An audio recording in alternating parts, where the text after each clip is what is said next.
자, 아까 미리 서원이 말씀드린 대로 광명시 재건축 재개발 조사위원으로 계신 김상윤 위원장님을 소개해드리겠습니다. 박수 치세요, 박수.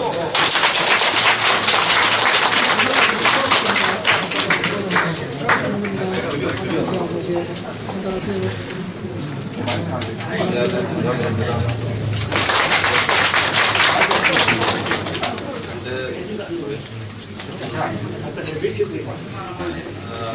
귀에 들리세요? 안 들리실 것 같은데? 안 들리죠?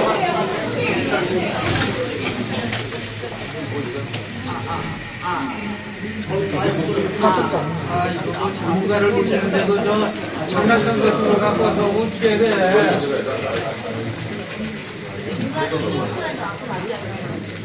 조용히 하시면 다 잘 들립니다.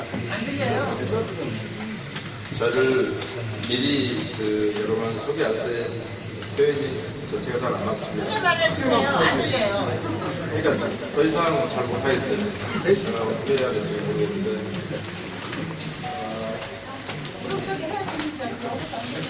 이걸 그냥 좀 제가 목소리가 작은 편은 아닌데 이거 못 쓰겠네. 안 들려요. 그냥 제가 그냥 육성을 할게요. 안 들리시면 좀 가까이 오시고 대신에 제가 이걸 지금 마이크를 차고 설명을 드릴 테니까요. 나중에 영상으로 촬영을 해드릴 테니까 영상으로 좀 부족한 부분은 확인하시기 바랍니다.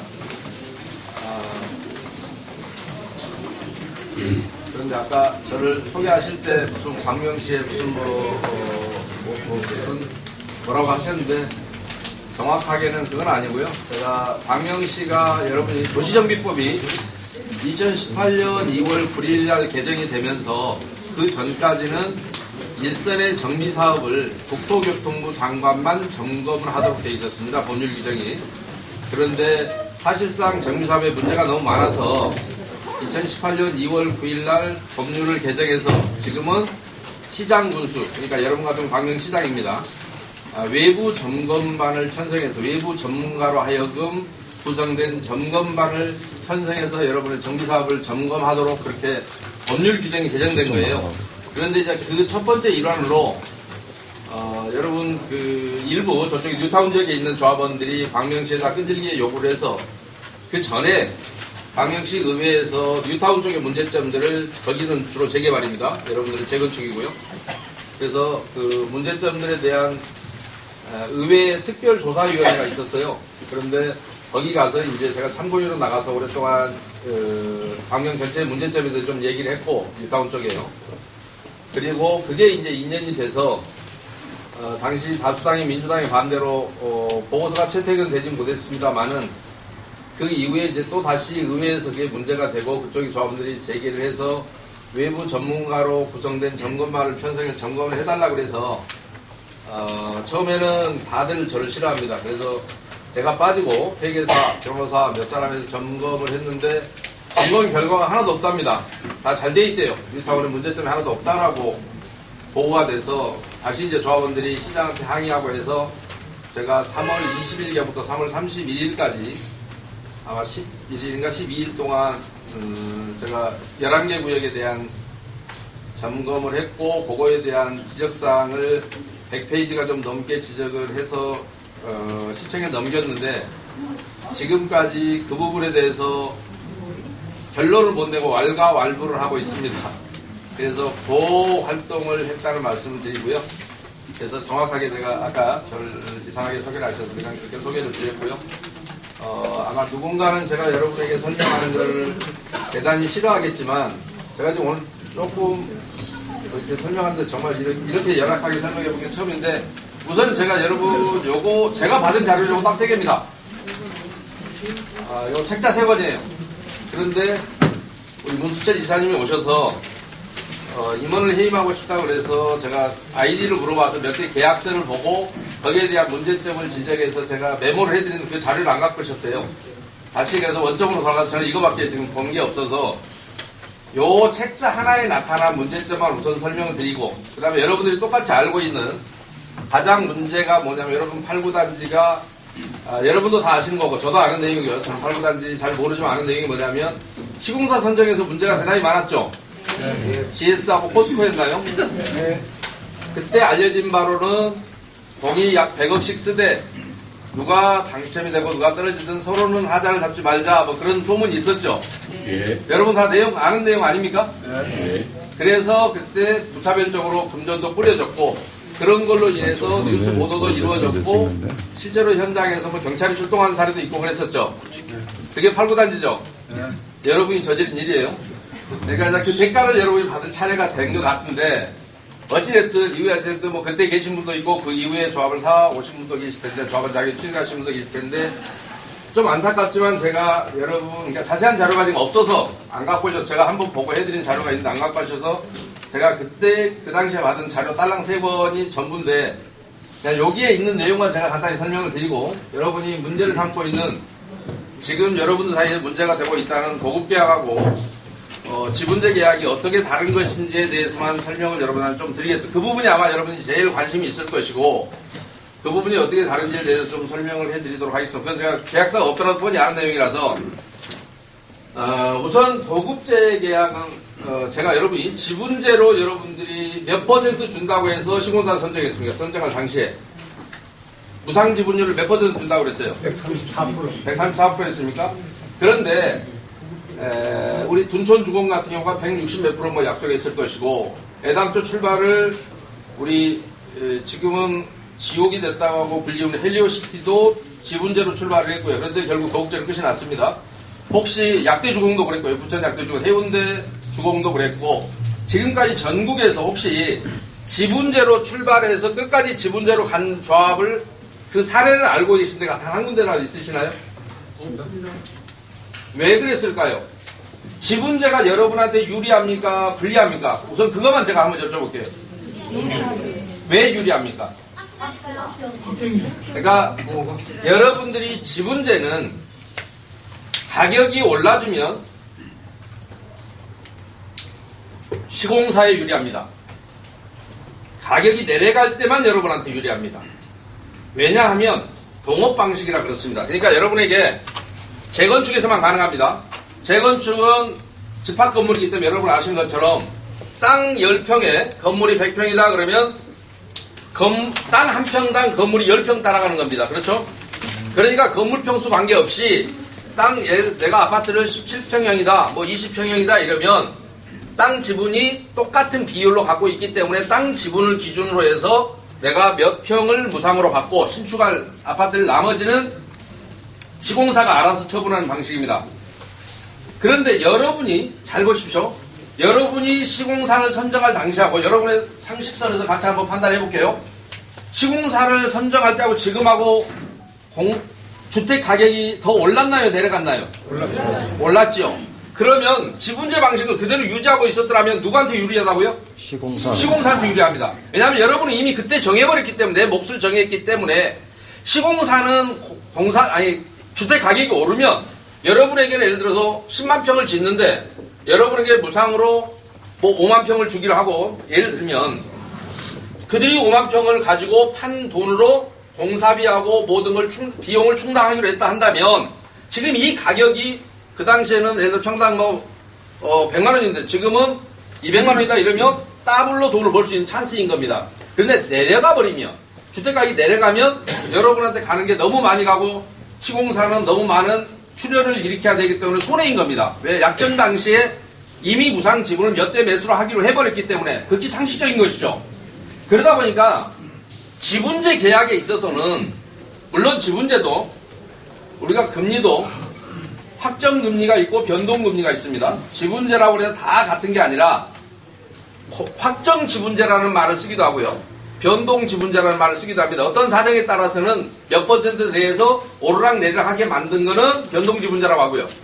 금리도 변동금리를 적용하는 경우가 있지 않습니까? 금리가 내려가면 내려간 대로 올라가면 올라간 대로 적용하는 걸 변동금리라 합니다. 그러니까 그런 식으로 물가 상승률에 따라서 약간의 지분을 변동시킨다 그러면 변동지분제가 맞습니다. 그런데 여러분들이 134% 이렇게 기억하는 건 확정지분제일 겁니다. 그랬죠? 뽑을 당시에. 그런데 집값은 올랐는데 왜 여러분의 지분이 떨어지고 있을까요? 이쯤 되면 여러분이 알잖아요. 결혼하기 전하고 결혼한 이후에 말 바뀌는 거. 인생 살 때 그런 경험 안 해봅니까? 그때 지금 근무하는 그때 그 약속 다 지키고 있습니까? 집에 놔도 못 넣어.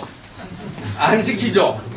자, 시공사도 지금 그 약속을 안 지키고 싶은 겁니다. 그런데 다 안 지켜도 다 좋은데요. 집값이 올랐는데 주택 가격이 그때에 비해서 많이 올랐습니다. 그런데도 불구하고 여러분의 지분을 떨어뜨리고 대신에 지분제였더라면 가장 기본을 여러분이 이해하셔야 돼요. 지분제였더라면 동사비 외에 조합은 운영비만 받기로 하고 나머지 설계부터 시작해서 모든 제반 비용 여러분이 집을 하나 짓는 데는 건축비 공사비만 들어가는 게 아닙니다. 전체적으로 설계비도 들어갈 것이고 각종 영향평가비 등등 많은 금액이 들어가줘야 됩니다. 그렇죠? 그런 모든 비용을 시공사가 부담한단 말입니다. 왜냐하면 동업 방식은 여러분의 무상 지분이 정해져 버렸기 때문에 여러분한테는 돈을 더 요구하거나 비용을 내라는 얘기를 못해요. 그래서 지분제를 정할 때는 조합의 운영비가 어느 정도 들어갈까, 사업하는데 얼마가 걸릴까 생각해서 시공사가 무상으로 얼마큼 주고 나머지는 내가 얼마를 먹든 아는 척 하지 마라. 이게 지분제란 말입니다. 그런데 무슨 지분제예요? 확정지분제예요. 그게 여러분이 기억하는 건 확정지분제로 시공사를 선정한 거예요. 그런데 지금에 와서 집값은 오르고 있는데 왜 여러분의 지분이 지금 떨어지고 있죠? 120 몇 프로에서 130 몇 프로로 떨어졌죠? 이미 상한선도 아니고 하한선도 아니고 뭘로 귀결이 될지는 모르죠? 그게 문제인 겁니다. 맞아요. 내가 결혼하기 전 약속과 지금 파트너가 된 이후의 약속이 달라진 거예요. 그렇죠? 네, 맞아요. 그게 세상 사는 이치인가요? 그런데 자 여기 보십시오만은 그러면 고정 지분제가 이게 지분제 방식의 조합장과 도급제 방식의 조합, 내가 그때 업자를 선정하고 모든 계약을 해치우는 그런 조합장과 그 다음에 지분제 방식으로 이미 다 정해져 버린 조합장과 어느 게 더 재밌을까요? 여러분이 만약에 조합장이 된다고 하면 뭐가 재밌겠습니까? 도급제. 네? 도급제. 도급제가 재밌겠죠. 왜냐하면 지분제가 되면 내가 할 일이 없어요. 그냥 출근하고 사업 끝날 때까지 사무실 관리만 해주는 거예요. 그러기 때문에 그런데 여기를 보면 이건 지분제 방식의 사업계획, 자금계획이 아니죠. 이 사업식 계획서 총회를 책자를 제가 갖고 있는 거예요. 여기에 보면 공사비 외에도 공사비를요 8,182억 9,670만원 이렇게 써놨습니다. 요거는 의미가 없어요. 왜냐하면 공사비 지분제 방식에 있어서는 공사업자가 알아서 비용을 늘리든 어쩌든 해서 자기가 얼마 많이 벌었더라도 적게 본 걸로 하든 뭐 그건 자기가 알아서 할 일이고 공사비를 굳이 써야 될 필요가 있습니까? 없습니까? 없죠. 당연히 왜요? 여러분 주기로 것만 지어주고 나머지를 팔아먹든 뭘 하든 아무 상관이 없는 거라고요. 나머지 여러분이 주기로 한 것과 초과되는 비용만 받아내면 되는 거예요. 여러분한테. 그러려면 조합원 분양가를 얼마로 하겠다라는 건 물론 정해져야 됩니다. 조합원 분양가 평당 얼마고 일반 분양을 얼마로 받든 여러분하고 관계없고요. 이미 지분이 정해졌기 때문에. 그런데 여기에 있는 모든 사업비는 보급 계약을 전제로 하고 있고 조합이 시공사와 관계없이 별도의 계약을 다 체결함을 전제로 하고 있는 사업비라고. 그렇죠? 그러니까 이미 여러분한테는 이건 보급제지 지분제 사업계획서가 아니라고요. 이제 정신이 좀 나셨어요? 네. 그런데 왜 여러분은 도급제를 가지고 아니 지분제를 가지고 지금 120%냐 130%냐 갈등할 이유가 있어요? 없어요? 정점이 어디로 갈까요? 귀착점이 도급제로 끝날까요? 지분제로 끝날까요? 도급제로 끝날 수밖에 없습니다. 왜요? 이미 이런 계약들을 해버렸는데 그러면 지금이라도 자 지분제 좋으니 여러분이 계약한 이 금액을 시공사한테 인정해달라 그러면 인정해줄까요? 시공사가 내기하면 될 거 아니에요? 그럼 지금이나 지분제로 가면 왜 안 낸다고 생각해요? 이 금액을 시공사가 안 낸다고 생각하세요? 시중 가격보다 비싸기 때문입니다. 시공사한테 맡겼더라면 이 돈이 안 들어갑니다. 그런데 이 바가지를 시공사가 쓰고 싶어 하겠습니까? 예, 맞아요. 그러니까 제가 여러분에게 이게 지분제냐 도급제냐는 여러분의 귀착점이 지금 대한민국의 모든 조합이 지분제로 출발했다가 도급제로 거의 대부분 재건축이 끝났단 말입니다. 재개발에서는 최소한 도급제, 지분제 사기는 안 칩니다. 왜냐? 칠 수가 없어요. 어떤 놈은 땅 10평에 건물이 100평 있는 놈이 있는가 하면 예를 들면 뭐 그렇게는 안 지어지겠지만요. 어떤 놈은 나대지만 있고 건물이 없는 놈도 있고 그러니까 들쑥날쑥해서 지분제를 하기가 어려워요.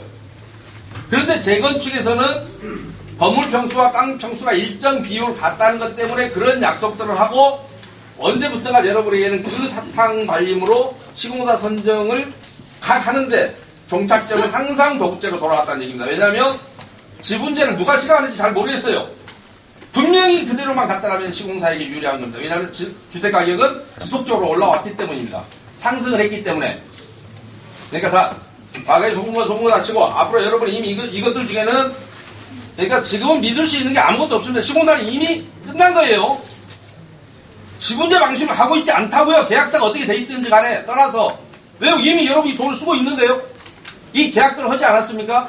했잖아요. 시공사가 해야 될 계약 여러분 조합 이미 하고 있다고요. 그러니까 이미 도급제 열차를 올라탄 거예요. 도급제역으로 가는 열차를 탔다고요. 이미. 무슨 말씀인지 아시겠죠?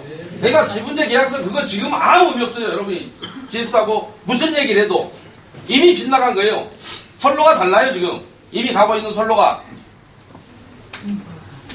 지분제역은 여러분이 선정될 때만 여러분하고 그냥 허무맹랑한 약속일 뿐이고 현재는 따로 가고 있습니다. 그러면 그러나 이 사업비는 여러분들이 언젠가는 이미 계약을 했다면 일부가 지출되고 있을 수도 있고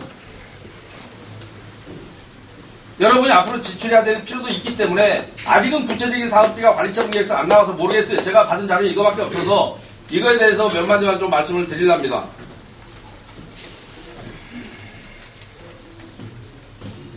우선요, 건축공사비 아까 지분제인데도 불구하고 뭐 평당 442만원 잡아놨는데 뭐 의미 없다고 제가 말씀드렸고요.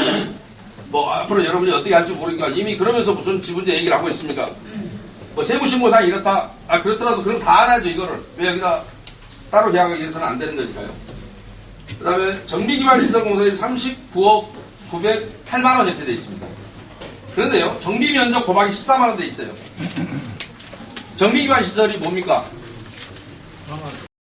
수도가 아닙니다. 도로나 공원 등을 정비기반시설이라고 합니다. 그러니까 정비사업의 기초가 되는 시설들. 그런데 요거는 땅 면적에다가 14만원, 여러분 땅을 집 안 짓고 무슨 도로하고 공원만 만들 겁니까? 이미 설계도가 나와서 사업시행 인가가 났잖아요. 이 사업시행 계획을 들어갈 때는 이게 건축허가예요. 설계 도면이 붙어 들어간다고. 여기에는 새로이 설치할 정비기반 시설조사라는 것을 만들어서 집어넣습니다. 그러니까 도로나 공원 설계가 이미 끝나서 집어넣는 겁니다. 그런데 그 표를 여기다 안 붙여놨어요. 그래서 실제로 얼마인지 아무도 모릅니다. 그러니까 땅 곱하기 14만원 해줬죠. 땅은 아무 의미 없는 땅을 갖다가 공사비 산정의 근거로 해놓고 39억이라고 써놨는데 허무맹랑합니다. 황당합니다. 이게요. 자, 보십시오. 여기에 보면 사업시행 계획서예요. 제목만 써놓고 그 내용을 붙여놓지 않았습니다. 쉽게 얘기해서요. 제목은 제가 보여드릴게요. 자, 새로이 별첨 6, 새로이 설치하는 정비기반 시설조서 별첨 6이었잖아요. 별첨이었어요. 별도 첨부가 되어 있다는데 받으셨나요? 따로? 제목만 있어요. 새로이 설치한 정비기반 시설조사가 거기에 보면 전문 업체에다 여러분이 맡겨서 계산한 금액이 있어요. 얼마라고. 그러면 다른 지역 얘기를 해볼게요. 광명 지역이 뉴타운 쪽도 전부 안 보여줬어요. 자, 우리 광명 2구역, 뉴타운 저쪽이에요. 뉴타운 쪽에 2구역 그지 같은데 정비기반시설 공사비가 약 90억입니다. 그런데 여기다가 총괄표에는 110억이라고 적어놨습니다. 그리고 실제 계약은 얼마였냐? 180몇 억에 6억인가? 뭐 143억인가? 뭐 이렇게 했습니다. 부가세 빼고요. 200억 가까이 됩니다. 엉망개판입니다. 뉴타운 쪽에 이거 맞는 데가 단 한 군데도 없습니다. 이런 식인 거예요. 여러분이 그러니까 공사비를 보여주는데 그 산정 근거가 되는 서류가 붙도록 법률에도 돼 있고 부청에는 당연히 붙은 게 들어가 있는데 여기는 지 맘대로 계약을 계산해 놨습니다. 39억이라고. 이게 39억인지 3억 9천인지 아무도 모릅니다. 근데 왜 그렇게 했을까요? 그런데 여러분에게는 여러분이 총회에서 어떤 진실을 얘기하더라도 여러분이 너무 잘 찍어주기 때문에 여러분 정신이 없어요. 여러분이 스스로 한 번이라도 생각한 의결권 행사하신 적 있나요? 아니면 OS 언니들이 너무 예뻐서 그냥 거기다 줬나 알아서 해달라고? 그래서 알아서 해주고 있는 중이에요, 현재. 저기 잠깐 한 가지 자, 질문했어, 질문했어. 광명 11구역 같은 경우는요. 이거 완전히 저 총에 방해 안 해. 2018년입니다. 근데 2018년이요. 그리고 광명 11구역 같은 경우는 제가 조합원 설명회를 거기도 한 적이 있습니다. 그런데 거기는 정비기반시설 공사비가 약 52억입니다. 그런데 실제 계약을 약 150억이 했습니다. 100억 정도 가까이 부풀렸는데 제가 설명회하기 하루 전날 조합장이 아는 사람을 통해서 저한테 연락이 와서 내일 내가 할 설명회 중에서 가장 치명적으로 다른 거 변명할 거 참 많겠지만 변명 못한 게 하나 있습니다. 이거 만약에 업무상 배임을 벗어날 수 있다고 생각하면 이 계약 고치지 마시고 안 그러면 고치셔야 됩니다 해서 결국은 요 원가 계산된 금액대로 고쳤습니다. 그런데 실제로는 그래서 광명 11구역은 제가 보이지 않게 100억 정도 이거 하나로만 절감을 해도 물론 조합 다른 비리 제가 설명 하나도 수정 안 됐습니다. 그러나 요거는 고쳤어요. 조합장에서 계약서 자체를 고쳤습니다. 광명에서 이거 부풀리는 거는 전부 전 구역이 광명 다 부풀렸습니다. 그런데 1구역은 바보같이도 이거는 또 줄여놨습니다. 그대로 가면 사업비 부족합니다. 나중에 또 내야 됩니다. 여러분 조합은요, 제가 알기에는 이거 줄인 걸로 알고 있습니다. 한마디로 엉망입니다. 그러니까 내가 지금 내야 되는 돈이 전부가 아니에요. 이보다 더 나온 걸로 원가 계산해서 제가 파악한 거는 그렇게 파악하고 있습니다. 그러니까 이게 형식적으로 하다 보니까 언젠가는 여러분이 맞게 될 폭탄인데 쉽게 얘기하면 여러분한테는 어떤 정확한 정보를 주지 않았다는 얘기를 하고 싶은 겁니다. 그럼 이거를 적게 해주면 기분이 좋은 얘기일까요? 아니에요. 실제로 정확한 금액을 줘야 내가 분양 신청할 때 내가 얼마나 부담금을 내고 해야 될지를 알 수 있을 거 아니겠어요? 안 그렇습니까? 실제로는 100억이 들어가는 여러분한테만 50억이 가면 실제로 50억 들어가는 일이냐고요? 아니잖아요. 그러니까 문제는 여러분에게 사업시행계획서를 하면서 사업시행계획에 이렇게 제목만 있고 내용을 주지 않았는데도 여러분들은 너무너무 잘 찍어주기 때문에 앞으로도 그럴 거라서 굳이 여기 보십시오. 전부 제목만 있지 내용이 없어요. 내용이. 이런 놈의 사업시행계획서 무슨 놈의 사업시행계획서입니까? 그런데 충격적인 것은 여러분이 구청에 시청에 들어가시면 진짜 계획서는 따로 있습니다. 이렇게 두껍습니다. 한 3,000페이지 될 겁니다. 그런데 어떻게 이 총회자료 하나에다가 제목만 넣어놓으면 여러분들은 그렇게도 잘 찍어줍니까? 그것은 재앙의 시작입니다. 이제 비로소. 그 다음에 그 대표 그 밑으로 한번 내려가 볼게요. 지작물 이설비 34억 7,714만 원. 지작물이 뭡니까? 잘 압니까? 지작물 이설비 이렇게 해놓으면 여러분 아세요? 내용? 수도 전기 있게 했습니다. 제가 그 계약서를 봤는데 오늘 자료를 안 갖고 오셔서 정말 저는 보고 해드렸더니 자료를 안 갖고 오셨어요. 그 회사별로 제가 그대로 소개를 했으면 참 좋을 텐데 일단 요걸 설명을 해드릴게요. 전기, 시설 철거, 그 다음에 가스관, 수도관 이런 것들을 통신시설, 여기는 물론 통신시설 들어갑니다. 이런 것들을 철거한다라고 하는 것이 지작물 이설비라고 해서 이설은 뭡니까? 원래 이전 설치가 이설입니다. 근데 철거를 흔히 이따위 표현해요. 언제부턴가. 재건축은 이설할 일은 거의 없습니다. 여러분한테 지금 가스나 전기나 수도관이 어떤 경우에 정확히 이설이라는 건 어떤 경우를 가리키는가 하면 재개발 같은 지역에서 재개발 같은 지역에 이렇게 하나의 주택단지가 있다. 우리 마을이 이렇게 떨어져 재개발이 됐다. 그러면 전기가 이쪽으로 와서 여기 지나서 이쪽 마을로 가는 경우가 있습니다. 그러면 철거하기 위해서는 여기 전기를 끊어줘야 할 텐데 수도관도 마찬가지, 가스관도 마찬가지입니다. 이런 경우에 그러면 이쪽 동네는 저절로 수도나 전기가 끊겨버리지 않습니까? 그죠? 그러니까 이런 경우에는 이걸 막기 전에 미리 이렇게 관을 우회시켜 놓고 연결을 해주고 여기를 끊어내야 됩니다.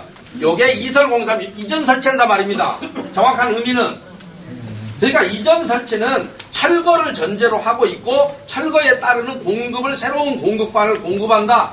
다시 설치해준다라는 게 정확한 표현일 겁니다. 우리가 한자, 우리 이게 그 뜻 아니겠습니까? 그죠? 이전 설치하는 게 이설이에요. 그런데 그러려면 이 철거가 전제가 돼야 한다고요. 그런데 여러분 재건축처럼 이미 기왕에 건축 단지가 조성이 된 주택 단지가 하나 조성이 돼 있지 않습니까? 현재 이런 데는 여기 지나서 어디로 가고 그러지 않아요. 8단지 9단지만 8단지면 8단지 9단지면 9단지에 들어오는 메인관이 따로 있고 거기서 동별로 흩어지고 말아요. 그러니까 막을 때는 여기 하나만 막으면 전체를 철거하는 아무 지장이 없어요. 전기도 마찬가지, 수도 마찬가지로 여기 지났다면 가고 안 해요. 잘. 왜냐하면 거기 개발하는데 거기서 끝나요. 다른 지역 개발하는데 거기는 따로 인입한다고요. 그 용량에 맞게 그 시설에 맞게 무슨 말씀 이해가시죠? 하수 영향도 여러분 세대수에 맞게 탈 것이고 당연히 거기서 끝나요. 일단은 주택단지를 조성을 했기 때문에 사업화가 냈을 때 당연히 그렇게 되는 것이고. 그런데 그러면 수도관 하나 막는데 어느 정도 가느냐 비용이 잘라줘야 될 거 아니에요. 말 그대로 자르고 용접해서 막아야 돼요. 수도관 하나 막는데 약 300에서 500만 원 들어갑니다. 가스관 하나 막는 데는 얼마 들어가냐? 약 300, 500만 원 들어가요. 전기는 그건 잘 모릅니다. 왜요? 한전에서 하기 때문에. 한전에서 하고 비용을 여러분 조합에 별도로 청구를 해요. 잔존가치까지 청구합니다. 예를 들어서 전기시설이 20년을 쓴다 그러면 지금 10년밖에 안 됐습니다. 그러면 10년치를 받아내요, 여러분한테. 왜요? 여러분 때문에 아직 더 쓸 수 있는데 지금 철거해야 되잖아요. 그쵸? 헌 배선 여기서 뜯어 다른 데 옮기는 거 아니라고요. 무슨 느낌인지 아시죠? 네. 그러다 보니까 그런데 전국의 모든 조합 마찬가지입니다. 위안을 사람들 그렇게 삼으시면 됩니다. 여러분 조합도 유행에 안 떨어지고 있구나 생각하시면 돼요. 전기 철거는 민간회사가 한 적이 없습니다. 한전이 합니다. 그런데 조합만 오면 이 망할 놈들이 민간회사가 하는 것처럼 계약서를 씁니다. 전부 사기입니다. 한전 계약서들이 따로 있어요. 자, 가스관 여기 지역별 가스 사업자한테 연락하면 네가 하나 막는데 네가 막고 나한테 비용 청구하든지 아니면 조합 너희들이 막아라 그러면 가스 사업자 직원이 와서 감독하에 조합이 선정한 업자가 막습니다. 그래봐야 아까 하나에 얼마 들어간다고요? 300에서 500 정도 들어간다고요. 아니 그게 따라서 그런데 37억이 들어갈 일이 뭐가 있습니까? 민간업체에게 조사는 안 되는 거라고요. 그러면은 300만 원 제가 그렇게 많이 줘요? 제가 카페 반이 몇 개인지는 모르지만 추정해 보건데 재건축 단지는 여러분들이 관 하나예요, 대개. 재개발은 골목마다 있으니까 뭐 4개 막기도 5개 막기도 해요. 골목 따라 들어간다고요. 골목에서 이렇게 흩어지고 그리고 다른 데 가니까 이설 비용도 필요한데 이설공사는 얘네들이 안 해요. 왜요? 가스 사업소에서 이설공사 직접 해요. 조합에다 하라 소리 안 해요. 그리고 비용을 청구한다고요. 한전도 마찬가지. 그런데 한전은 특히 전기 철거를 여러분 조합이 하는 것처럼 계약서를 쓰지만 실제로는 한전이 선정한 업자가 하고 그 비용을 여러분 조합에 별도로 청구합니다. 그러니까 민간회사와 계약서를 썼다 하면 제가 지금 인터넷 그 자료를 안 봐서 지금 못하겠는데 그냥 일반적으로 설명을 드리면서 해드렸는데 안 갖고 오셔서 제가 여러분들이니까 헷갈려 몰라요. 그 회사 이름을 제가 거명했으면 이 회사 안 합니다라고 제가 얘기했을 텐데 그래서 민간회사가 하지 않는다라는 말씀만 드린다고요. 전기는 그리고 한전에서 하는 게 맞습니다. 이렇게 예? 전기는 한전에서 하는 게 맞습니다. 맞아요. 예, 그러니까요. 예, 민간이 안 해요. 그러니까요. 민간이 안 한다 이거 아닙니다. 그냥 계약서를 안 봐서 제가 모르겠다고 말씀드렸어요. 합니다. 그래서 37억이 들어갈 일이 아니라는 말씀드립니다. 돈 쓰는 것 같이 얘기를 하잖아. 그래서 37억은 제가 계약서를 안 봐서 모른다고 얘기했어요. 가만히 서봐요. 대신분들이 업체를 뽑을 예상자가 계약서를 안 봐서 모르겠지만 말도 소리 하고 있습니다 지금. 그렇다 얘기합니다. 그 다음에 끝나고 난 다음에 하세요. 특별조사및 원격 직접 고객비 내용만 하다가 업체를 망치하나 뽑는데 뭘 지금 확정되게 수로 종류가 이상하다. 확정이 됐다고 얘기한 게 아니라 계약서를 안 봐서 모르는데 그렇게 이사를 아니다고 얘기했어요. 조용하십시오. 저기는 어떻게 계산되죠? 이따가 말씀하십시오. 조용하십시오. 세원에서 저보다가 정리가 봐요. 사람 차량만 조용히 하세요. 절대 아닙니다. 믿지 마세요. 조용히 좀 해주세요. 알아서 판단할게요. 그냥 가만히 계세요.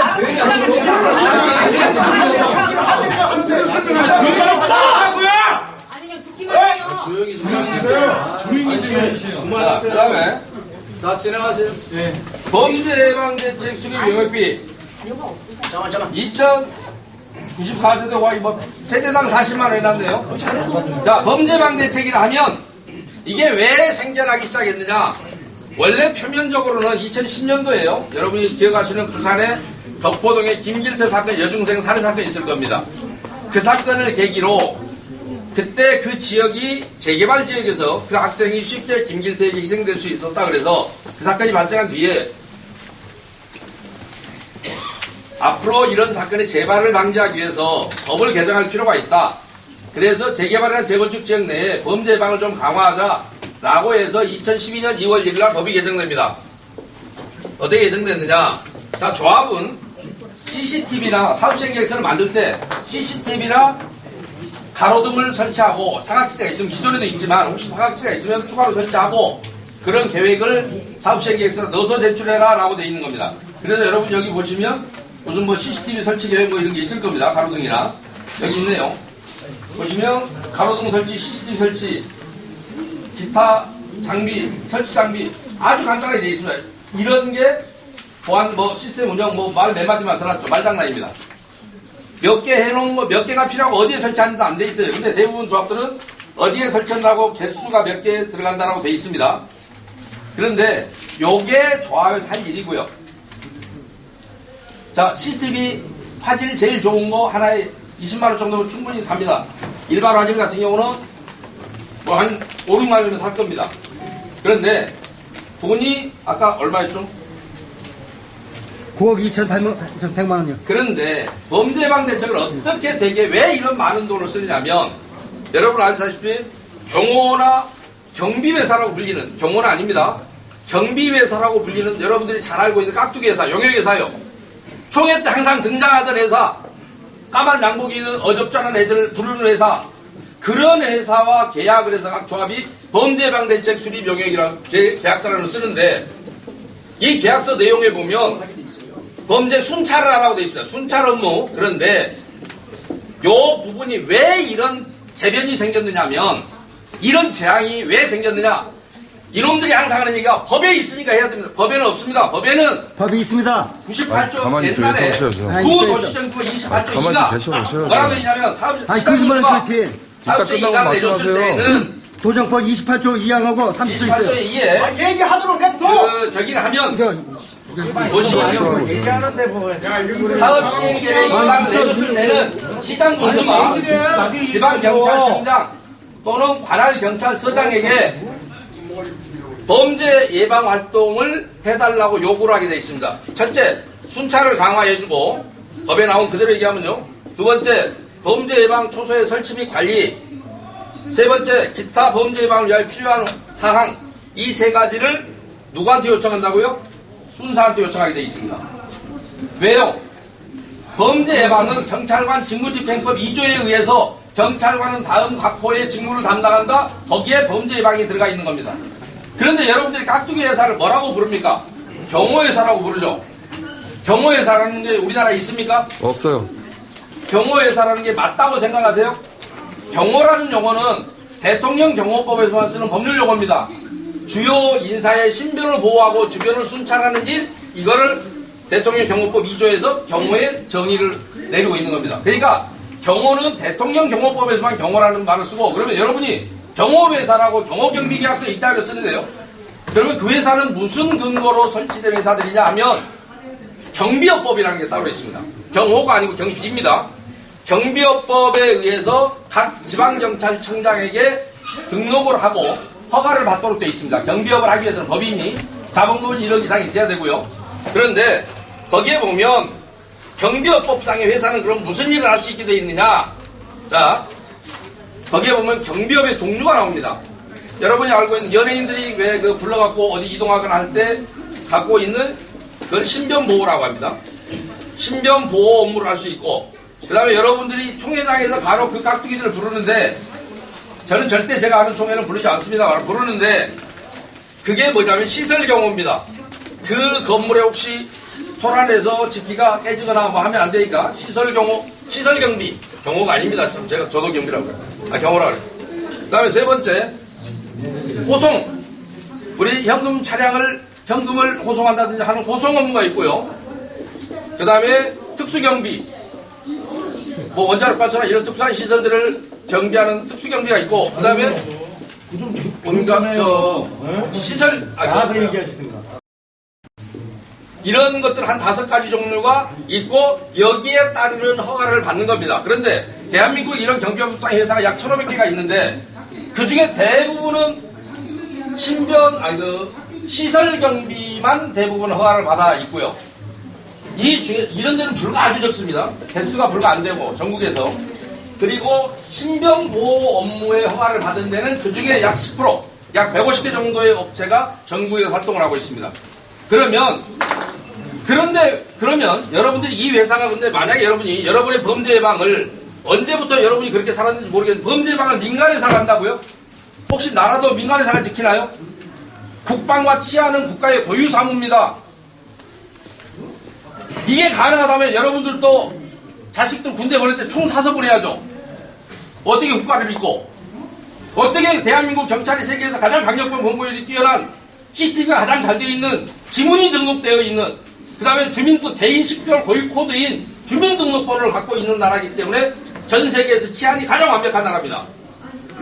그런데 그런 나라의 경찰을 못 믿고 IT 기술까지 접목돼서 이런 회사가 여러분의 범죄 예방을 한다? 그러면 자, 이 동네 안 사는 사람은요, 누구를 위해서 범죄 예방을 하나요? 조합은 이 동네 살지 않아요. 그리고 이 회사로부터 한 번이나 여러분들이 도움을 받은 적이 있나요? 법률적으로 불가능합니다. 왜냐?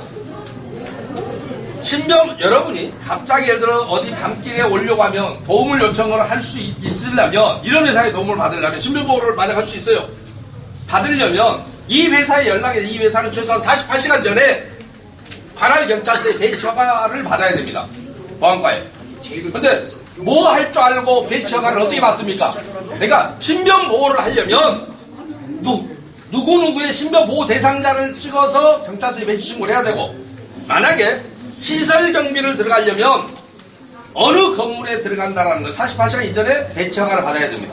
지금 만약에 여기에 여러분이 깍두기를 부르고 싶었다, 오늘처럼 소란하는 사태를 방지하기 위해서 그렇다면 48시간 전에 여러분은 광명경찰서장으로부터 배치 허가를, 이 업체에 누구를 계약하고 몇 명을 부르겠다는 배치 허가를 받은 뒤에만이 배치가 가능합니다. 그런데 오늘 이 설명의 장소가 앞에 교회에 있다 일이 올라왔다고 들었습니다만은, 만약에 교회에서 혹시 누가 소란 피우가 불렀다, 근데 바뀌어버렸지 않습니까? 지금 장소가, 거기에 있는 인원이 여기에 오지 못합니다. 왜요? 시설 경비 배치받은, 허가받은 그 장소를 이탈하는 자는 3년 이하의 징역이요, 이탈하게 만든 놈도 있을 수 있잖아요. 위에 사람이 지시해서 절로 옮겨라, 설명의 장소가 바뀌었다, 오지 못합니다. 왜요? 오면 3년 이하의 징역이고, 그 이동시킨 자, 이동한 그 본인 당사자, 하루에 일당 얼마나 한다고 3년 이하 징역을 범하겠습니까? 3천만 원 이하의 벌금 또는 3천만 원 이하의 벌금인데, 그러면 결국에는 시설 경비는 어느 건물에 배치가 돼야 되고, 신변보호는 그 사람을 누군가를 대상해서 따라다닐 수는 있는데, 그 사람이 이동하는 대로 연예인들처럼 따라다닐 수 있는데, 여러분 조합원이 몇 명입니까? 몇 명이에요? 2060명이면 하루 저녁만 신병경호를 각자 누구라도 한 명을 해줘야 될 거 아니에요. 하루 저녁 2060명이 필요해요. 15만원짜리가 며칠이나. 여러분 어떻게 하겠어요? 자, 그런데 왜 이따위 것을 법에 있는 얘기라고 하고 있느냐? 그 당시에 이 법률 초안을 만들 때 18대 국회입니다. 전용호 의원이 민간업체로 초안을, 도시정비법 개정 시안을 낼 때, 초안을 낼 때, 민간회사로 하여금 순찰 업무를 보조하게 하자, 경찰을. 그런 안이 초안에 있었어요. 그런데 심사 단계에서 폐기됐습니다. 왜요? 그때 폐기한 이유가 뭐냐? 경찰관 직무집행법상 순찰 업무는 경찰관의 고유 업무다. 그래서 민간이 같이 보조할 법률적인 근거가 없는 겁니다. 사고 나면 누가 책임질 거예요? 경찰이 뭐가 못하라서 민간회사한테 도움을 받아요? 그렇지 않습니까? 그래서 없어졌기 때문에 초안에서는 있었는데 무슨 놈의 법에 있다는 얘기를 자꾸 하고 있습니다. 아, 도정 보고 있다니까. 없습니다. 그래서 아마 경찰이 그러면 재건축 조합이 자, 대사하는 누가 배치 허가를 지킨단 말이야. 받지 않고, 아까 배치 허가 제가 맞아야 한다고 얘기했습니다. 배치 허가를 받지 않고 그러면 들어올 수는 없느냐? 미안하지만 배치 허가를 받지 않고 들어오면 3천만 원 이하의 과태료에 처하게 되어 있습니다. 그러니까 이것은 법률적으로는 나가면 될 거 아니에요, 그거? 잠깐만요. 자, 법률적으로는 이 용역은 수행하고 싶어도 수행할 수가 없는 용역입니다. 10만 원 이따가 하시라고 지금. 이제 이해가 좀 가십니까?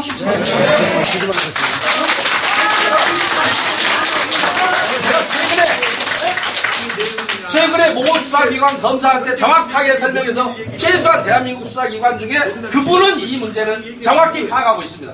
조만간 유사 사례에 대한 저게 나올 겁니다. 그래서 제가 자신있게 말씀드립니다. 오케이. 자, 광명에 지금 저쪽에 여러분 말고 빨리 갔던 광명 뉴타운 지역 전국 어느 조합이라도 경호경비를 계약을 한 업체가 배치 허가를 경찰서에 받은 데가 있으면 단 한 군데 나왔고 싶습니다. 기필코 없습니다. 열받아서 제 목소리를 커주고 있습니다. 여러분이 열을 안 받으니까 제가 만든 거예요. 자, 어느 조합도 지금까지 대치 허가를 한 적이 없습니다. 그런데 무슨 놈의 용역비가 얼마라고요? 9억?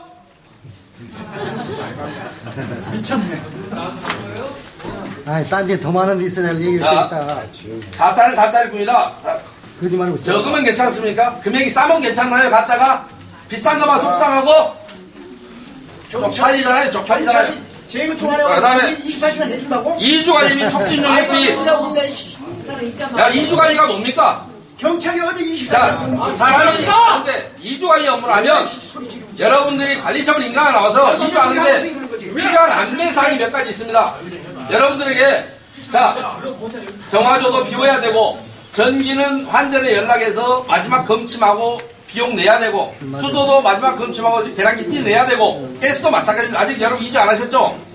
그런 업무를 안내를 합니다. 누군가가 조합이 사람을 고용해서 일시적으로 쓰고 말 일 있잖아요. 2주 하는 기간 동안만 그런 업무를 시키면 충분합니다. 그런데 왜 외주 영역에서 자, 여러분 2,000명한테 그런 안내하고 하는데 우리하고 상관없는 돈이 얘기하고. 20억씩 16억 1,200씩 들어갈 가만히 일입니까? 계셔보셔야죠. 아니, 상식적으로 판단해 촬영 좀 봅시다. 하게 좀 나중에 몇 명의 직원이 고소하면 얼마나 되잖아요. 근무하길래 16억이라는 돈이 그런 업무를 하는 걸로 들어갈까요? 간단히 좀 하고 고소하면 되지. 왜 판단을 시끄럽게 받겠습니다. 그러죠. 자, 그 다음에요. 기타 영역비, 상가외 영역 20억 잡혀있는데 기타가 뭡니까, 기타가?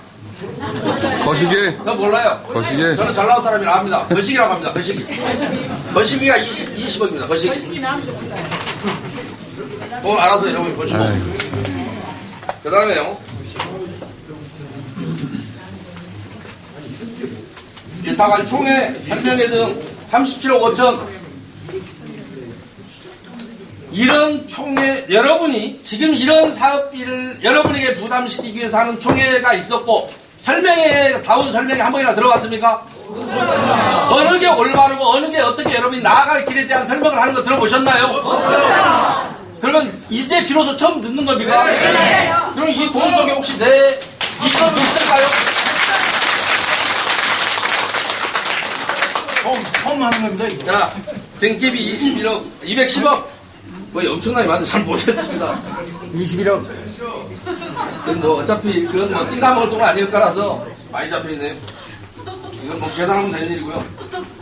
교통시설, 가격교통시설 부담금, 학교용지 부담금, 상수도 부담금, 16억 2,210만원, 13만원, 신축세대 수 3,890세대 곱하기 41만 7천원. 내가 쓸데없는까지, 이거까지 내가 알아채야 되나 싶습니다만은. 이걸 갖고 돈을 벌어먹는 놈도 있긴 합니다만은. 자, 여기 저한테 소리 지르고 싶으신 분, 요거는 여러분 잘못 아니고 돈 좀 건져드리고 하겠습니다. 여러분 지금 몇 세대라고요? 2,800세대. 3,800세대. 아니, 현재 여러분이 사는 거. 남은 세대? 2064.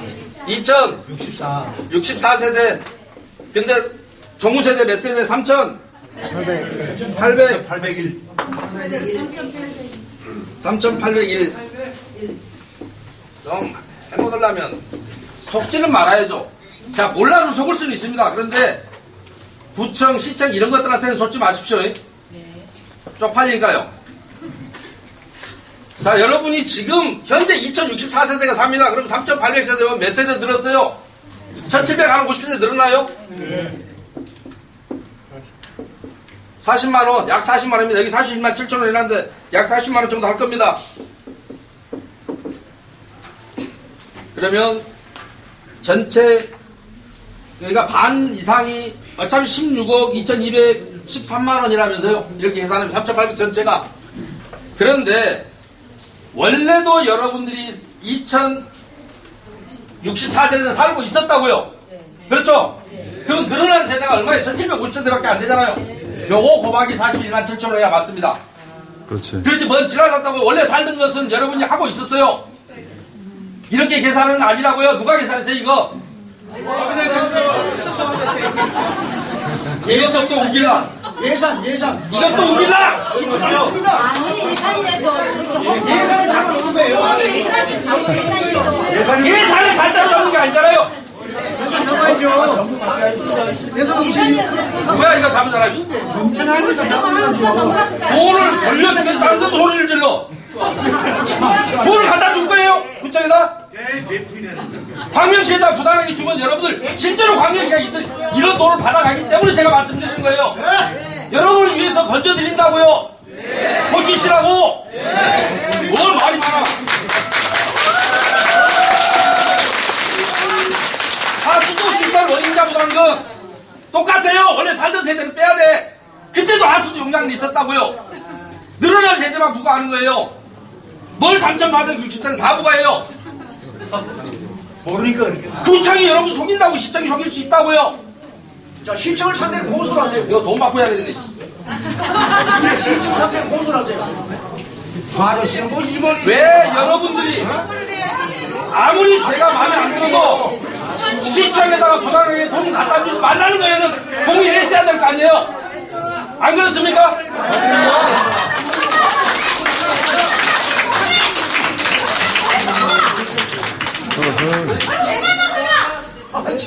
나 월급 줬어? 조합원들 편 들어야지.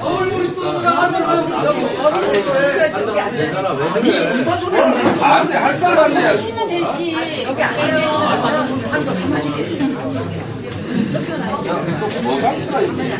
갑시다. 북공유지 안 했어요.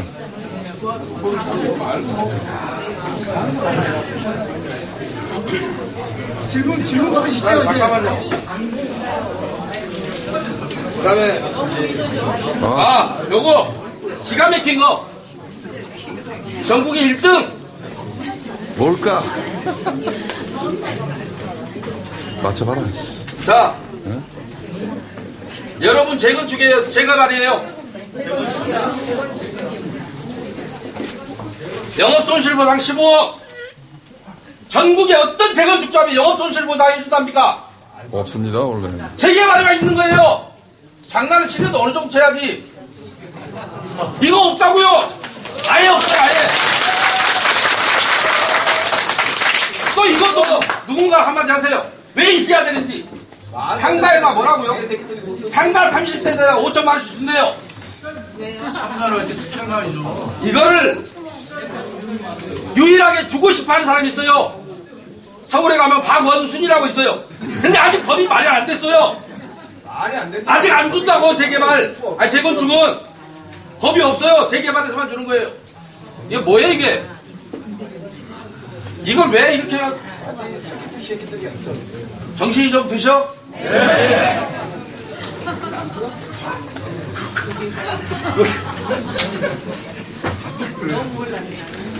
자, 이거는 국공유지 매입비 23억.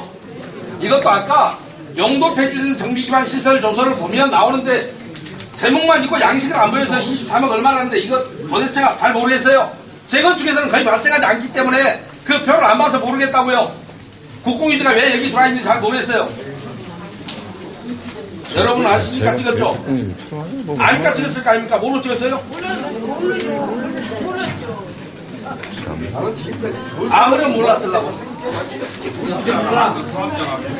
자, 그 다음에 이주비 금융비용 720억. 자, 여러분들은요, 요것도 2009년 이전까지는 전혀 넣지 않았습니다. 재개발, 재건축 지역에서. 왜 여기다 넣으면 안 되냐면, 여러분 형편이 안 돼서 중간에 집을 팔고 나갈 사람도 있어요. 솔직히 말하면. 피가 적당히 붙으면, 내가 돈이 없어서 다 분양 끝까지 못 받고. 그런데 이주비 금융비용을 여기다 넣어놓으면, 내가 입주 때까지 미리 이자 될 거다 계산해서 비례율을 떨어뜨려 놓은 거잖아요. 그렇죠? 억울하다고요, 다른 사람들. 넣는 게 아니에요.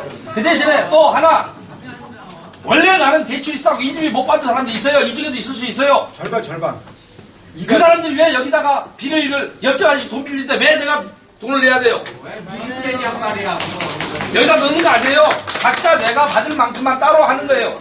이주비는 내가 담보대출이거든요. 여러분들이. 이주비 그냥 공돈이 아니라고요. 이자를 이렇게 해놓으면 720억. 끝머리 20억 달러 딱 잘라니까 보기는 좋네요. 근데 실제로 얼마 들어 여러분 알아요 몰라요? 전 조합원이 맞춰 너 얼마 대출 받았어 이자 비교해보기 전에는 몰라요.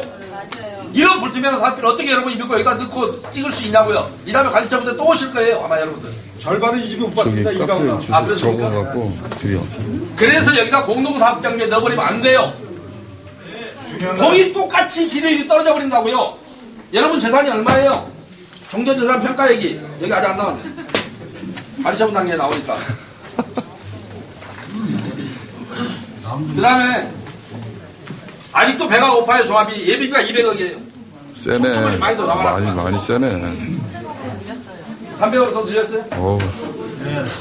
그래서 여러분들이 지금 보시면 그 다음에 제가 받은 자료가 분양신청 온 거예요. 2019년 4월 30일 이때는 뭐야? 사업시행 언제 했어요? 2018년 2월. 일단 여기 있는 거 다 알려줘. 그랬더니 가서 보라고. 그때는 여러분이 사업시행 원래 그렇습니다. 재개발이든 재건축이든 여러분은 뭐 상가 영업손실 보상해 주시려고 법에는 없지만 박원순 시장이 막 하자니까 여러분은 미리 해 주려고요?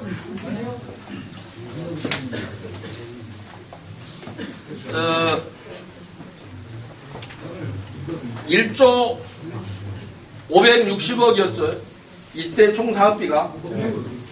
근데 원래 정비사업은 이렇게 진행됩니다. 자, 조합설립 인가를 받고요. 조합설립 인가를 받아서 사업시 인가를 받게 됩니다. 여러분은 지금 여기까지 왔죠. 그리고 이 기초로 해서 조합원 분양 신청을 받습니다. 그 다음에 이 조합원 분양 신청에 터잡아서 기초에서 관리처분 계획을 수립합니다. 그런데 사업비가 정해지는 총회가 3번입니다. 자, 이때는 계략적인 사업비라고 해서 여러분이 동의서에 대충 얼마 들어가겠다고 쓴 이때 사업비가 한번 결정이 됩니다. 그 다음에 이때 사업비가 결정이 됩니다. 그 다음에 이때 사업비가 결정이 되는 겁니다. 그래서 이 사업비가 결정되는 총회는 특징이 있습니다. 현장 참석률 20%를 하라고 그럽니다. 아시죠? 사업비가 결정되는 총회이니만큼 중요하니까 20%가 직접 나와서 좀 의결권을 행사해라 이런 얘기입니다. 취지가 중간에 30%를 올리려다가 말았습니다. 여러분들이 뭐 워낙에 자기 재산에 신경을 안 쓰고 그저 OS가 알아서 해주는 대로 조합이 의뢰하는 대로 영업보상하자면 하면 되고 지장으로 옮기자면 뭐 얼마든지 30몇억 그까지 줘도 되고 범죄 예방 그것도 하고 하지도 못하는 그랬던 사람들이라. 그런데 이때만 사업비가 정해져야 되는데 또 여기에 터잡아서 이걸 하고 여기에 터잡아서 이걸 한단 말입니다. 근데 이게 한 대 원래 첫 바다에 안 맞아야 됩니다. 안 두드러 맞으려 한 대 팰 때 맞아주면 그 다음에 또 때립니다. 자, 여기서 1조 아까 얼마야? 1조 560억이에요. 근데 갑자기 분양시점 때 이거 뭐 한다고 이때는 한 2천원 올랐겠지 뭐 또. 1조 1670억 1670억이라고 슬그머니 묻지도 않는데 써놨어요. 1000억이 1100억 정도가 다시 올라갔다고요. 관리처분 때 좀 기대가 돼요. 또 얼마 더 올릴지. 더구나 지분제라면서 왜 이렇게 사업비는 계속 올라가고 있는 겁니까? 노급제역으로 가는 이미 열차는 탔다고 제가 얘기했잖아요. 그러니까 이걸 잘 모셔야 한다고요. 지분제역으로 갈 것 같으면 볼 필요는 없어요. GS가 여러분을 위해서 하고 있는 거니까. 범죄방도 해드린다 그러고. 아니 지금 그런 데가 없다면요. 없습니다. 왜? 거의 없어요. 출발은 그렇게 하는데. 하는 얘기야. 그래서 자, 요 부분도 여러분이 반드시 이 다음에 관리처분 계획을 앞두고 진짜 또 사업비가 어떻게 올라가는지 약간 관심을 갖고 보셔야 한다는 말씀을 드리는 겁니다. 1100억 정도가 올랐습니다. 현재 여기 보면 묻지도 않는데 여러분이 알고 싶지 않은데 슬그머니 넣어놨어요. 1조 1670억으로 올라가 있습니다. 관리처분 때 이게 올라올지 또 한 단계 딛고 더 올라올지 그거는 알 수가 없습니다. 약간 기대는 됩니다. 그래서 제가 여러분들한테 급하게 제가 왜 오늘의 소란이 있었는지는 조금 이해는 가세요? 이런 얘기를 여러분이 듣게 하고 싶을까요? 누군가는? 싫어하죠? 그렇다는 얘기입니다. 그 다음에 질문 안 받는 게 낫겠다. 여기는 아직 특정업체와 계약을 안 해놨습니다. 알고 시장으로 물어봐야지. 이사열비가 여기 지금 제가 써놓은 거 하나도 보니까 모르면서 업체는 아직 안 정해진 것 같고요. 그러나 피작물 이설비가 그렇게 많이 들어가지 않는다는 말씀을 드립니다. 그다음에 범죄방은 제가 아까 여기도 아직 업체는 정해지지 않은 것 같은데 하지 말아야 될 겁니다. 다행입니다. 아직 업체가 안 정해져서 하지 말아야 될 것입니다. 그다음에 영업손실보상 물론 안 할 거고요. 그래서 국공유지 매입 비용도 아까 타당한지 안 한지 23억 얼마가 모르겠다는 말씀 드립니다. 그런 얘기 드리겠습니다. 부상률 산식에는 다 들어가 있습니다.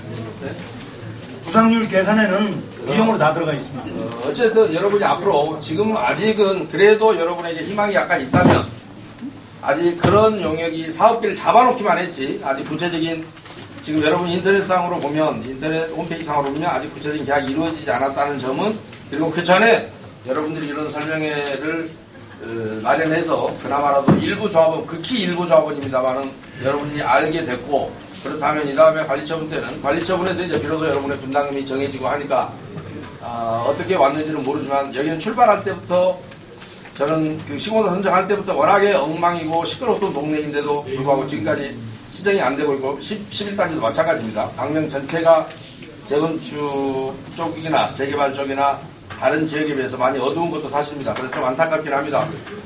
재개발 아까 점검반도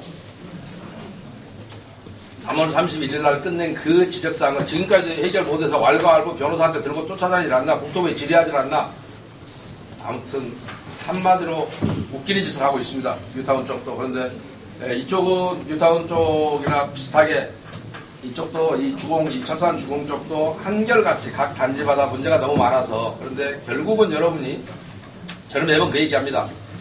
제가 어떤 설명을 여러분한테 드려도 여러분의 총회 운영 방식이 개선되지 않고 현행처럼 OS한테 의존하는 한 제 얘기는 그냥 몇몇 아는 사람들의 속상함으로 끝날 수 있습니다. 여러분이 막지 못합니다. 그거를 지금부터는 여러분이 총회 방식을 개선해서 여러분이 직접 의견만 행사하고 제발 총회 책자를 볼 때는 이 내용이 무엇인지는 알고 그렇게 의견권 행사해야 되지 않겠습니까?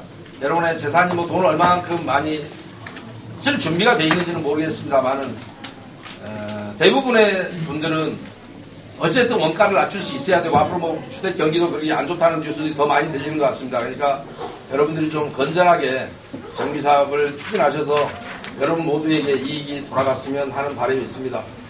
그리고 뭐 제 설명이 혹시 뭐 마음에 안 들어서 뭐 저를 욕하고 싶은 분들도 전체적으로 보면 여러분도 그 누군가도 여러분의 조합원이고 각자 자기 계산으로 돌아가면 그래도 제 얘기도 한 번쯤은 되새겨서 조합원들과 마찰 없이 여러분들이 정비사업을 성공적으로 끝낼 수 있기를 바라겠습니다. 예. 수고하셨습니다. 정의신아. 그 질문은 딱 두 분, 세 분만 받겠습니다. 왜 지금 제가 먼저 네, 저쪽에 진대님 말씀하세요. 대의원으로 활동한 최진수고요. 일반 조합은 여러분들 계신데 뭐 대의원들이 한 100여 명 되지만 사실상 연로하신 분들이 많고 해서 대의원회가 이렇게 제대로 끝까지 좀 설명회를 차분하게 하고 회의 진행도 좀 민주적으로 절차상으로 해왔어야 되는데 그러지 못했던 부분이 항상 아쉬워서 얘기를 많이 했었어요. 오늘 이제 얘기하신 것도 100% 다 맞을 수도 있고 틀릴 수도 있겠지만 아까 반대하러 오신 분들 이거 조합장 편을 든다 이렇게 비어서 표현하고 싶지는 않지만 그런 논의의 자리가 있었어도 이런 자리가 있어서 참 소중했고요. 그 한 가지 제가 질문 드리고 싶은 거는 사실은 2년인가요? 벌써 지금 조합장이 상임조합장이 된 지가 4년이 좀 넘은 것 같은데 뭐 우리 조합장이 좀 야간 편이고 그전 조합장이 좀 우둔한 편인지 모르겠어요. 두 사람이 뭐 얼마나 능력이 있는지 모르지만 조금 시공사 노름에 놀아날 것이라는 얘기를 그전부터도 우리끼리 많이 했었죠. 저도 그런 얘기를 많이 했었고 얘기를 좀 듣다 보니까 사실 지난번 대의원에서도 얘기했지만 2년 반 전에 우리가 예를 들어서 그 분양을 끝내고 있었고 발의처분 초기를 할 수 있었고 하면은 초과익 환수도 문제가 안 되고 여러 가지 과정을 넘어갈 수 있었던 기회를 다 놓쳐버린 거야. 자리 싸움 하는데 지금 얘기하신 그 계약서 내용이 사실은 완전한 확정지분제 내용이 아니고 확정지분제라는 내용으로 갈 수 있었으면은 시공사에서는 자기들 사업비 목표로 해가지고 공사비 때리고 나머지 가지고 이제 정리하면 그만인데 지금 내용을 가만히 듣다 보니까 조합장이나 조합 임원들이 거기 개입이 되고 있지 않느냐 이런 의구심이 드는 거예요 자꾸. 근데 그런 작업을 이사회에서 왜 이런 안을 했을 때 이사가 지금 11명인가 이렇게 되는데 제가 알기로는 한두 명 외에 사실 60대 40정도 찬반이 갈려야 되는 거잖아요. 그게 좀 아쉬웠고 대의원의 안건이 올라오면은 이런 내용에 대해서 좀 이렇게 얘기를 하고 했을 때 그게 사실인지 아닌지에 대해서 명확하게 얘기를 해줘야 되는데 지난번에 GS 소장이 했던 얘기가 하나 기억이 나네요. 이 계약은 이제 만약에 부결이 되면은 우리가 어떻게 할 수 없다라는 얘기는 GS에서 저 계약서 지금 설명하신 대로 그 이상 양보할 게 없는 거야. 왜? 조합에서 주물르고 있었던 거라고 볼 수밖에 없는 거죠. 거기에 누가 개입이 됐는지 앞으로 향후에 밝혀지겠지만은 이 내용에 대해서 지금부터라도 재거름 가려면은 조합원들이 좀 한 번 더 판단해 주시고 찬반해라 이런 얘기를 저는 여기서 하지는 않겠어요. 정확하게 판단하시고 투표를 하시고 재계약이 뭐 늦어지면 뭐 공사가 늦어지면 우리가 손해볼 거다. 이미 손해봤어요. 4년 반 전에 조합장 바뀌면서 그때 2년 반 전에 분양 끝났으면 어땠습니까 지금. 분양 가상 안 되고 지랄? 우리 다 남았었어요. 예. 그래서 그 내용이 지금 얘기하신 내용이 완전 도급제 지금 확정지분제로 가기가 어려운지 그거 핵심적인 부분. 제가 매번 그 얘기합니다. 항상 그러니까 얘기의 요지는 그겁니다. 제가 항상 어느 조합 설명회나 마지막에 꼭 처음 질문은 저 질문이 대부분이에요. 무슨 얘기냐면 지금 계약 내용을 바꿀 수 있나요라고 물어보시는 겁니다. 결국에는 그죠? 그죠? 네. 이 세상에 못 바꾸는 건 없습니다. 다 바꿉니다. 자, 마누라 바꿀 수 있습니까? 없습니까? 바꿀 수 있어요. 신랑 바꿀 수 있습니까? 없습니까? 있어요. 아무튼요. 그런데 그까짓 계약 그걸 못 바꿔요? 그리고 실제 거짓말 한 놈은 세월이 흐르면 바꾸고 싶죠? 네. 여러분의 선택입니다. 여러분의 선택입니다. 그리고 바꾸면 지금 마누라가 진짜 마누라입니다. 옛날 거 잊어도 됩니다. 아니, 지분제를, 확정지분제를 바꿀 수 제 있습니다. 생각에는 133%로 조합장이 전선을 치고 했어야 된다는 얘기예요. 양보를 하더라도. 그러니까요. 그런 내용이 없이. 그러니까. 처분 총이 되기 전에 이제 국문을 받아가지고 119%를 하한선을 지킨다고 하는 걸 어떻게 지키냐는 거야. 여러분들이 그 얘기를 좀 해달라는 얘기예요. 제가 똑같은 아까요. 그러니까 저는 원칙만 말씀드릴게요. 저는 여러분의 시공사와 똑같은 뭐 이거 녹취되고 있으니까 똑같습니다. 정말 싫어합니다. 저는 그 회사를 개인적으로. 그래서 제 카페에는 써놨습니다. 그 회사가 망했으면 좋겠다. 그때까지 사실 여기는 오기 싫습니다. GS라서 왔습니다. 왜냐? 인간적으로 제가 한 3년 동안 만들어 놓은 조합을 뒤집었고 배신을 시켰고 조합장을 이렇게 만들어 놨습니다. 바보를 만들어 놨습니다. 그러고 작년 OS 저기할 때 작년 반포 1, 2, 4주 그 뜨거웠던 그 현장이 문제가 돼서 경찰청이 수사안에 보완에 했을 때 GS가 제일 먼저 클린 GS 선언을 했습니다. 자기들은 OS 안 쓰고 앞으로 시공사 선정 기준을 지킬 것처럼 제일 먼저 꼼수를 부려놓고 지금 한남 밤에 가서 무슨 짓을 하고 있습니까? 여러분과 똑같이 지금 마약을 먹이고 있습니다. 그쪽의 조합원들이. 확정 분양가 7,200만원. 얼마나 웃긴 얘기입니까? 7,200만원이라는 분양가를 허브에서 결정합니다. 도시주택보증공사에서. 그러지 어떻게 GS가 결정합니까? 근데 만약에 허브에서 5천에 분양승이 났다. 자기가 2,200만원 줄 겁니까? 준다면 공정성 유지 의무 위반으로 계약 무효사입니다. 이런 말도 안 되는 얘기를 하고 있기 때문에 여러분 조합에서 그러나 여러분이 얼마든지 바꿀 수 있다고 제가 말씀드리는 게 우리 신길 12구역이 있습니다. 거기가 OS를 없애고 전자투표대로 바꿨습니다. 전자투표 가능하고 직접 인터넷으로 조합원 의견권 행사하도록. 그래서 첫 번째 했던 작업이 뭐냐? 제가 도급공사 계약서를 바꿨던 작업입니다. 또 조합장한테 분양물로 가져가던 거를 기성물로 바꿨습니다. 조합원 5분의 1에 발의서를 받아서 조합장한테 요구를 해서 조합장이 총회 통과시켜서 바꿨습니다. 맨 처음에는 뭐 시공을 안 한다. 아예 안 하면 더 좋죠. 원룸이 너무 많으니까. 지금 여러분 현장에 올 시공사 너무너무 많습니다. 그걸 아시죠? 그런데 그걸 못 바꿉니다. 더구나 여러분들이 가만히 있었어요. 여기 보증금 얼마입니까? 입찰 보증금 얼마였어요? 예? 여러분들이 OS 쓴 거 가서 작업하고 OS가 우리 집 방문했다 다 신고하고 했다면 여러분 100억을 벌 수 있었습니다. 왜요? 입찰 기준을 위반했을 때는 이걸 몰수해도 이의를 제지 않겠다라고 각서를 쓰고 들어왔지 않습니까? 그런데 왜 여러분은 100억을 포기합니까? 왜 바꿀 수 있는 기회가 있는데 그걸 못 바꾸냐고요? 그런데 하물며 계약 내용 그까짓 걸 못 바꿔요? 얼마든지 바꿀 수 있습니다.